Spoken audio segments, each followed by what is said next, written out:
আসসালামু আলাইকুম। হঠাৎই প্ল্যান করলাম যমুনা ফিউচার পার্কে যাব। আসলে একটা নির্দিষ্ট উদ্দেশ্য ছিল, তাইফের বাবা একটা মোবাইল কিনতে চেয়েছিল, সেই উদ্দেশ্যেই যাওয়া। যদিও যমুনা ফিউচার পার্কটা আমার বাসা থেকে অনেকটাই দূরে, আমরা সিএনজি করে গিয়েছি। তারপর ওইখানে যাওয়ার পরে তাইফ তো খোলামেলা জায়গা পেয়ে একদম ছোটাছুটি করছে। আপনারা সবাই জানেন যমুনা ফিউচার পার্ক অনেক বড় আর এটার ভিতর ইন্টেরিয়রটা অনেক বেশি সুন্দর। তো তাইফ এদিক থেকে ওই দিক ছোটাছুটি করছে, খাবারের ভ্যানগুলো দেখছে। তাইফের একটা অভ্যাস হলো কি, যে বাহিরে গেলেও বাহিরে খেতেই হবে, এটা একটা হয়ে গেছে। তো তাইফের বাবাকে খুব বায়না করছে যে আমি আগে গেমিং জোনে দেখতে চাই। তো আমরা বলতেছি যে না, চলো আমরা আগে খাবার খেয়ে নেই। তো ওই এদিক থেকে সে ওইদিকে গেমিং জোন দেখতে পেয়ে খুব খুশি, এই জন্য এইভাবে নাচানাচি হাত দেখাচ্ছে। তো আমরা ভাবলাম যে আগে একটু দেখে যাই এখানে খাবারের স্টল গুলা। এর আগেও আমাদের এখানে কয়েকবার আসা হয়েছে এবং এই স্টল গুলোতে খাওয়া হয়েছে। তো আজকে ভাবছি যে আগে সিলেক্ট করে যে কোথায় বসে খাবো, তারপরে ওই গেমিং জোনে যাব, তারপরে ডিরেক্ট এসে বসে যাব। তো যে কথা সেই কাজ, হেঁটে হেঁটে যাচ্ছিলাম এবং সবগুলা দোকানই দেখছিলাম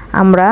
তো তাইফও আঙ্গুল দিয়ে দেখাচ্ছে যে কোথায় খাবে। একদম উপরে অনেকগুলো ফুড কোর্ট আছে, যেগুলা একটার পাশাপাশি একটা ইন্ডিয়ান কন্টিনেন্টাল অনেক কিছুই আছে। তো এক পাশে দেখলাম যে এরকম একটা কনসার্ট চলছে, খুব সুন্দর করে গান গাচ্ছে। আমরা একটু কাছে গেলাম এবং প্রায় 8-10 মিনিটের মতো সেখানে বসে ওদের গানগুলা শুনলাম, খুব ভালোই লেগেছে। আসলে হঠাৎ এমন নিরিবিলি কনসার্ট গুলা খুবই ভালো লাগে। কনসার্ট আসলে যখন বাহিরে হয়, বেশি কোলাহল হয়, তখন পরিবার নিয়ে সেই অবস্থায় দাঁড়িয়ে দেখাটা একটু টাফ হয়ে যায়। তো কনসার্ট দেখার পরে আমরা উঠে গেলাম, ভাবলাম যে না, এখানে আর এত সময় নষ্ট করা যাবে না। তাইফের জন্য আমরা বাহিরে থেকে গেমিং জোনের যে টিকিট সেটা নিয়ে নিয়েছি। আমরা আসলে এন্ট্রি টিকিট নিয়েছি, আমরা কয়েন নিয়ে নিয়েছি। কয়েনের বিনিময়ে আমরা যে রাইড গুলাতে উঠা যায় সেগুলা উঠবো। আবার এখানে প্যাকেজ সিস্টেমও আছে, আপনাকে ডিটেলস বলে দেবে, আপনার যেভাবে যেটা ভালো লাগে সেভাবেই নিতে পারেন। টিকিট প্যাকেজ নিতে পারেন বা কয়েন কিনে নিতে পারেন। তো ভিতরে এনভায়রনমেন্টটা দেখছেন, অনেকগুলা গেমিং স্পট আছে। এখানে দেখলাম অনেকগুলো আবার বন্ধ ছিল। যাই হোক, আমরা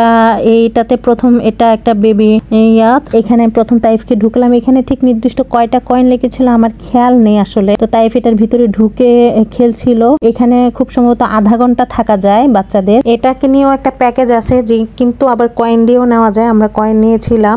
যেহেতু আধা ঘন্টার জন্য আমরা বসেছিলাম, কিন্তু আধা ঘন্টা তো আমাদের পারই হচ্ছিল না। তো এদিক থেকে দেখেন, এটা একটা খুব রিক্সি একটা রাইড। আমি একটু তাইফকে এটার ভিতরে ঢুকে আমি একটু আশপাশটা ঘুরতে গিয়ে দেখি। এটা দেখে আমি কতক্ষণ দাঁড়িয়ে দিয়ে দেখলাম আর হাসলাম। যারা এটার ভিতরে উঠেছে তাদের না জানি কি নাজেহাল অবস্থা। তো তাইফ যেহেতু ভিতরে খেলছিল, ওইখানে ভালোই সিকিউরিটি ছিল, ওর বাবাকেও আমি ওইখানে দাঁড় করিয়ে এসেছি। আমি ভাবলাম যে না, আমি একটু হেঁটে হেঁটে এখানের যতটুকু পারি ফুটেজ নেই। এখানে অনেকগুলো গেম বেসিক্যালি একটু বড় বাবুদের জন্য ভালো হয়, কারণ এখানে যে গেমগুলা সেগুলা ভিডিও গেমের মতো বেশিরভাগ। তো এটা ভিতরে এখানে অনেক অ্যাক্টিভিটি ছিল ছোটখাটো। তো আমি মনে করি যে যমুনা ফিউচার পার্কে গেমিং জোন হিসেবে আর একটু ডেভেলপ করলে ভালো হবে বাচ্চাদের জন্য। এই জোনটার ভিতরে ওই রকম আহামরি যে কিছু ছিল সেরকম না, যেগুলো ছিল ভালো, বাট আরেকটু ভালো করলে ভালো হতো। তাই এখানে খেলাধুলা করার পরে আমরা এখান থেকে ওকে প্রায় 20 মিনিট পরে নিয়ে চলে এসেছি। তারপরে বাকি কয়েনগুলো দিয়ে সে মোটামুটি যে গেমগুলো খেলতে পারবে সেরকম সিলেক্ট করে করে আমরা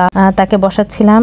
এখানে বসাচ্ছিলাম মোটরসাইকেল গেমে। তারপরে একটা গাড়ির গেম ছিল, মানে গাড়ির হ্যান্ডেলের মতো, বাট ওটা প্লেনের মতো ছিল। সেটাও সে খেললো। সেটা খেলার পরে সেটা যখন শেষ হয়ে গেল, তারপরে আরেক জায়গায় নিয়ে গেলাম। এই টাইপের অনেকগুলা ছিল। আর একটু ভ্যারাইটিস হলে বা শারীরিক একটু আনন্দময়ের কিছু করলে ভালো হতো। তারপরে সেখান থেকে আমরা ঠিক অপোজিট পাশে আরেকটা গেমসের জায়গা ছিল। সেখানে সেটা একা সে পারবে না, কারণ পায়ের দিকের এক্সিলারেটরটা চাপ দিতে হয়, সেজন্য তার বাবা তার পাশে বসেছিল। আমাকে বলেছিল, আমি বললাম না। তো তার বাবার সাথে সে এটা খেলো। তারপরে এই ওয়াটার গানটা দিয়ে তার খেলার খুব শখ হয়েছিল, তখন তাকে এই ওয়াটার গানটা দেওয়া হলো।